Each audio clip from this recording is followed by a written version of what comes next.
Nesse domingo da misericórdia, nós temos duas mensagens centrais que o Evangelho nos convida a refletirmos. O primeiro é com relação à fé, e o segundo com relação ao perdão. Duas coisas importantes que fazem parte da essência da vida do cristão: fé e perdão. São essenciais, nós não podemos excluir isso da nossa vida. Com relação à fé, eu começo com uma síntese do que diz Santo Tomás de Aquino. Ele diz que a fé é uma adesão racional à verdade. Ou seja, fé não é sentimento.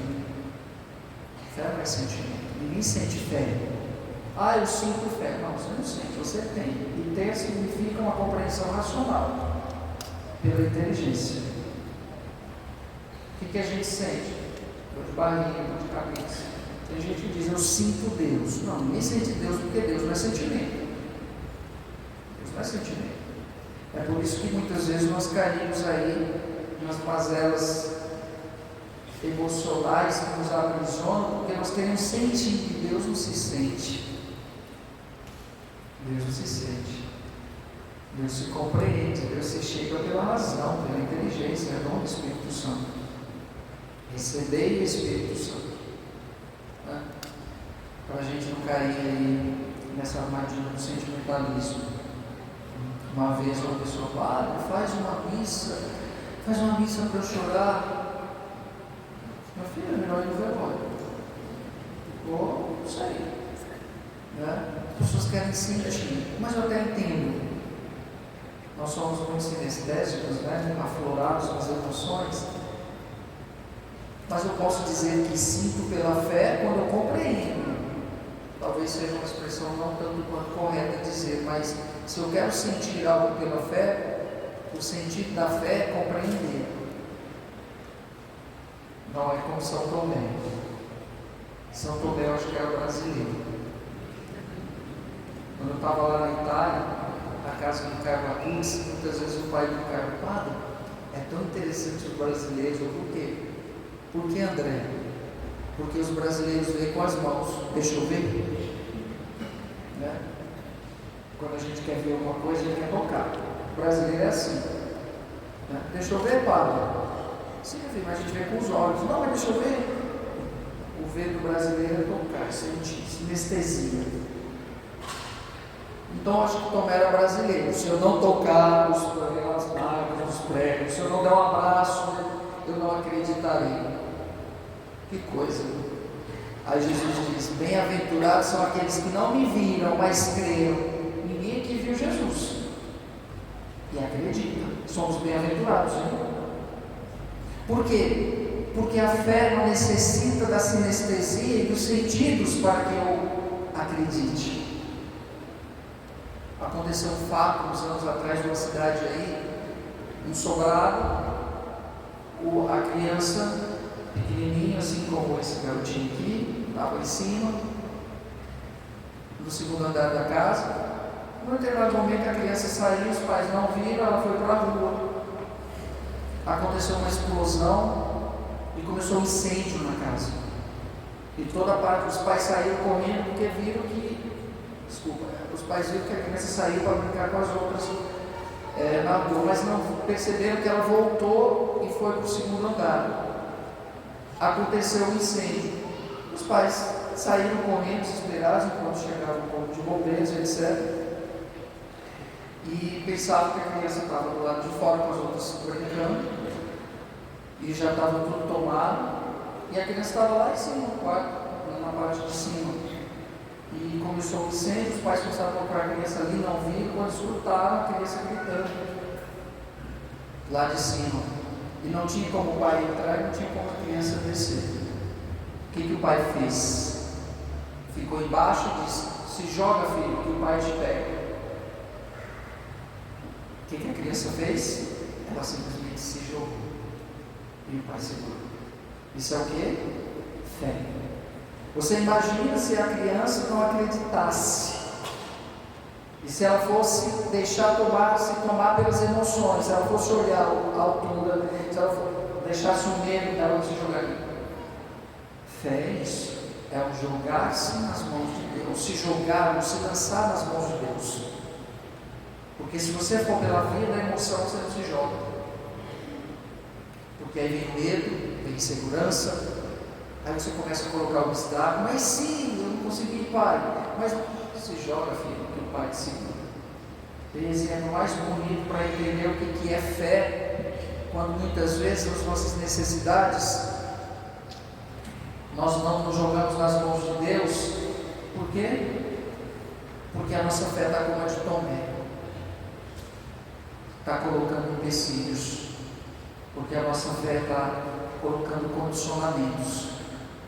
Enquanto for assim, vai ser difícil sermos abraçados por Deus. Isso é para se pensar, tá? Espero que vocês tenham compreendido que a fé não pode e não deve ser considerada um sentimento, porque se for, nós vamos estar fritos. Mas é um acreditar racional. É o meu pai que está pedindo para me julgar. Como que eu não vou acreditar no meu pai? Qual é a criança que não acredita no pai? Meu Deus, ela se jogou e foi abraçada pelo pai. Lógico, isso é um fato extraordinário, é um exemplo para ilustrar aqui, para dizer que muitas vezes nós precisamos nos jogar nas mãos de Deus, porque se não for assim, vai ser difícil caminhar. Aí nós vamos ficar apegados a coisinhas periféricas, esquecendo o que é o essencial, né? É próprio de quem não tem fé. Alguém está ali benzendo um óleo que vai curar, corre para lá. Alguém está ali dando uma bênção, chegou fulano, não sabe nem quem é. E o maior milagre que acontece todos os dias na Santa Missa, ninguém vem comungar. Aí nós temos esse jovem Bento Carvalho que disse: a Eucaristia é a autoestrada para o céu. Quer ir para o céu? É pela Eucaristia, não existe outro caminho. É a forma mais rápida de chegar ao céu. É pela Eucaristia. E às vezes nós nem nos preparamos bem para vir à missa. E às vezes quando vem, não sabe o que está acontecendo. E o que é ir à missa? Ir à missa é ir ao Calvário. Porque missa é sacrifício, isso não é festa. É sacrifício. Vir à missa é ir ao Calvário. Lógico, no sacrifício, o que acontece não é mais de forma cruenta, e sim cruenta. É o maior milagre na face da terra. Então, o primeiro ponto da reflexão é esse: fé. Depois que cada um faça a sua autoavaliação na oração, como que está a sua fé? Se está como a de Tomé, na dimensão sentimental, ou você já chegou à maturidade para compreender que fé não precisa ver nem sentir, mas precisa lançar-se, sem reservas. Sem reservas. O outro ponto é o perdão. E o perdão, Jesus já começa a instituir no sacramento da confissão. A quem perdoados os pecados, eles lhes serão perdoados. Jesus institui o sacramento da confissão e dá aos apóstolos o poder de perdoar os pecados. Uma coisa bonita. Deus nos ama tanto, a sua misericórdia é tão infinita, que Ele encontrou até uma forma. Por quê? Porque Ele não pode direto. Então, se a pessoa... Eu já ouvi católicos, pelo amor de Deus, dizer: eu confesso direto com Deus. Isso não é catolicismo, isso é protestantismo. Não existe ligação direta com Deus. Eu vi Deus. Mentira. Mentira. Se vocês viram alguém que está dizendo que está vendo Deus, pode ter não. Com certeza, o problema está grave. A mediação até Deus é Jesus. Tudo que sabemos de Deus foi nos dito pelo Filho. Tudo que eu conheço de Deus foi Jesus que nos disse. Portanto, Jesus é a ponte. Jesus foi visto, mas Deus, Pai, não tem como ver. O imanente do nosso mundo é impossível. Então, quando vocês ouvirem alguém que está tendo ligação direta com Deus, já está avançado. Tá? Isso a parapsicologia explica. Não precisa nem a gente ficar falando isso.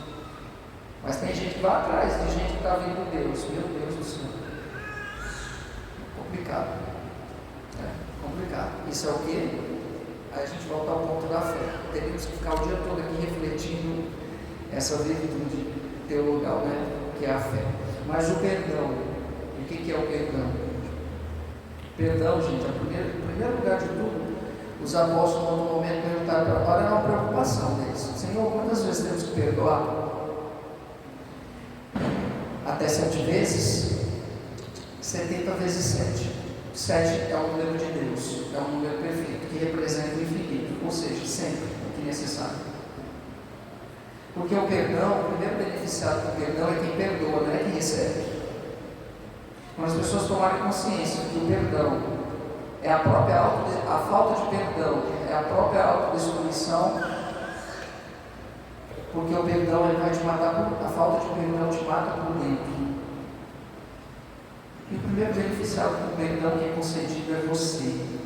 Agora tem um pequeno detalhe: perdoar não significa conviver.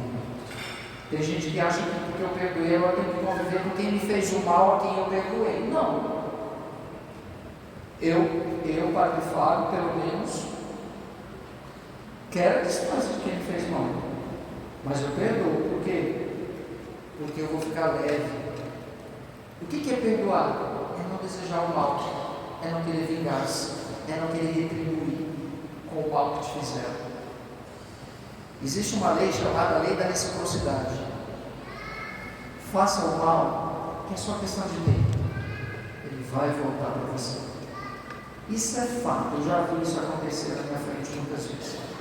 Da mesma forma, faça o bem, que ele volta. Agora, não no seu tempo. Não no seu tempo. Até porque você não vai fazer o bem querendo o bem em troca. Aí deixa de ser bem. É recíproco, gente. Quem ama quer ser amado. Quem faz o bem vai chegar para você. Pode ter certeza, quando você menos espera. Faça o mal que ele também vem, quando você menos esperar. Agora é mais previsível o mal voltar, porque quando você faz o mal, você vai ficar incomodado. Porque existe uma lei intrínseca moral na tua mente que diz assim: faça o bem e evite o mal. Quando você faz o mal, a tua consciência te acusa mal. E o que é perdoar? É livrar-se dessa tentação de querer dar ao outro o mal que te fizeram. Isso é perdão. É você poder passar pela pessoa que te fez o mal e você não sente nada, porque você perdoou. Mas não significa que você tem que conviver com ela. De gente tóxica, eu quero distância. Nossa, padre, isso é cristão, gente, porque se eu vou ficar perto de quem me fez o mal, você tentar de repente um outro momento vai querer fazer para mim, ué, então eu vou ficar longe, eu te perdoei, meu filho, mas vaza da minha vida. Simples assim, vaza é uma expressão dos jovens, né? Vaza. Pronto. Agora, se esse perdão foi possível, você reabilitar a amizade, andar juntinho, fazendo compra no shopping, beleza. Aí é com você. E eu, vai falar, não quero. Muito obrigado. Depois de 50 a gente passa a ficar mais seletivo. Cuidar da saúde mental, psicológica. E tem gente que suga a gente, viu? Meu Deus, chega perto de você e já treina. Isso sim existe. Existe gente que tem assim uma infelicidade própria e quer transmitir para o outro. Misericórdia. Aí eu sou misericordioso, filho. Siga seu caminho. Ó, até aqui, ó. Mas eu te perdoo. Perdoar é isso, né? Você está bem. Você sabe que a pessoa é má, te fez o mal, mas você só olha para ela e tem pena. Sentir pena é diferente de sentir compaixão. Jesus nunca sentiu pena de ninguém, sentiu compaixão. Sentir compaixão significa que eu vou fazer algo por você. A pessoa caiu na rua, passou sacerdote, mas passou samaritano, acolheu, levou para o hospital, levou para a hospedaria, deu dinheiro. Isso é compaixão. Pena significa que não há mais nada que ser feito. Sentir pena significa que não me interessa, dane-se. Por isso que eu não quero sentir pena de ninguém nunca, e não quero que sinta pena de mim, porque significa o quê? Que nem me interessa o que você está sentindo. Compaixão te leva ao compromisso. Você abraça o outro, você abraça a situação e amor com a solução. Isso é compaixão. Eu vou fazer algo por você. Carlos fazia isso todos os dias. Quando enchia a mochilinha de lanche, saía entregando para os mendigos em Milão. Quando juntava a mesada dele, todo mês ia lá na obra social dos franciscanos e depositava. Isso é compaixão, significa que eu vou fazer algo pelo outro. Pena significa, não quero saber de você, não me importa o que você está passando. Tem uma canção que me recorda, eu lembro muito da minha avó.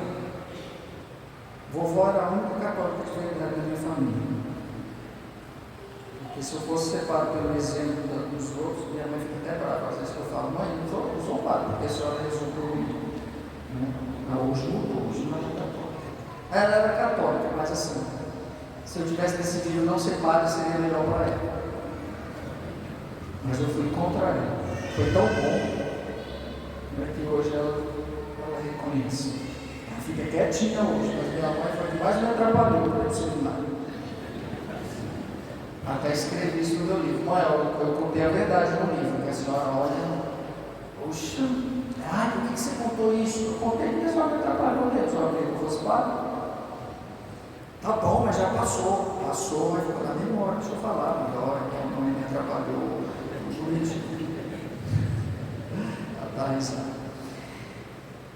Eu quero finalizar. Acho que muitos de vocês vieram ontem, né?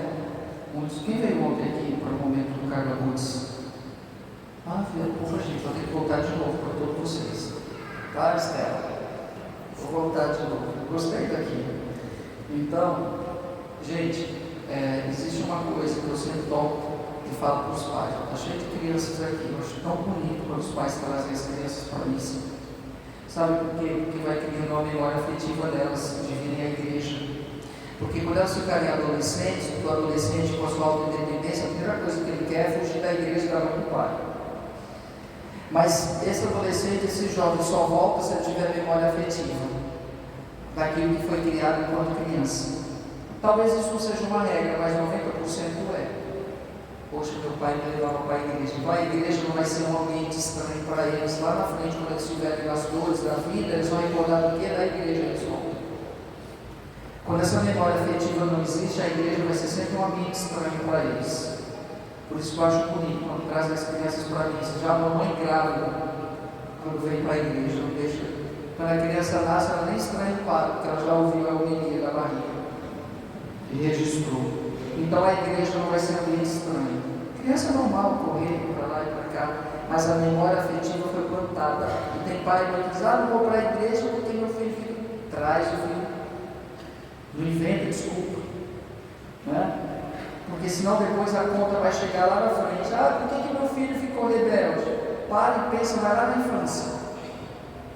Lógico, repito, não estou generalizando, mas pela minha experiência eu vi muito isso. E tem uma canção, gente, que retrata muito bem isso. Quando a gente é criança, que está aqui no colo da mãe, dos pais, ela reza, porque aí vai gestando essa memória. Quando ela cresce, ela pode até querer distanciar-se, mas está registrado. Mas aí lá na frente ela volta. O Padre Zezinho registrou muito bem como que acontece esse fenômeno. Ele é tão pedagógico que eu já vi isso acontecer tantas vezes. A canção diz assim, o pessoal da nossa idade, assim, aos 50 vai lembrar, né? Eu era pequeno, nem me lembro, só lembro que à noite, ao pé da cama, juntava as mãozinhas e rezava apressado, mas rezava com alguém que ama. As Ave Marias que eu rezava, eu sempre engolia umas palavras e muito cansado acabava dormindo, mas dormia como quem amava. Vamos lá o refrão. Ave Maria, Mãe de Jesus, o tempo passa, não volta mais. Tenho saudade daquele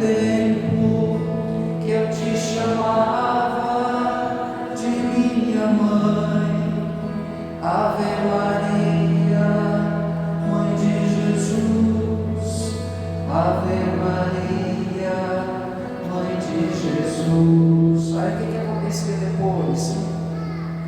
Depois fui crescendo, eu me lembro, e fui esquecendo nossa amizade.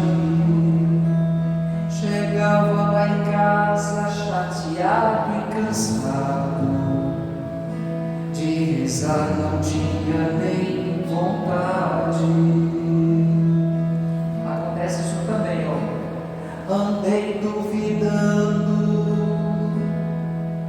eu me lembro das coisas mais puras que me ensinaram.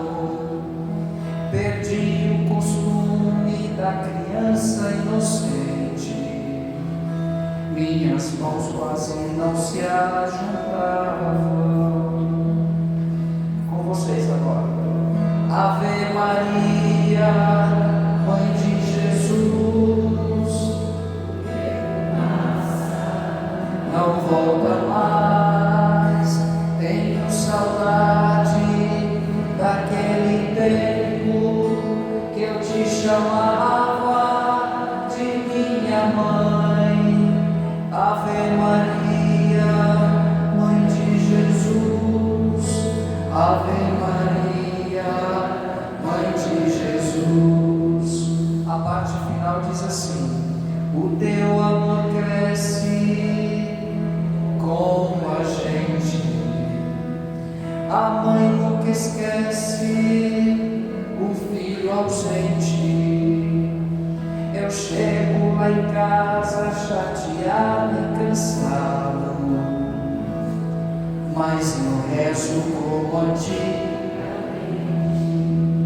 Nas Ave Marias que hoje eu rezo, esqueço as palavras e adormeço, embora cansado, sem rezar como eu devo. Eu de ti, Maria, não me esqueço.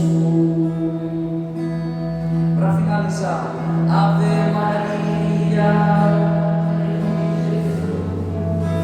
o tempo passa, tenho saudade que eu te chamava de minha mãe.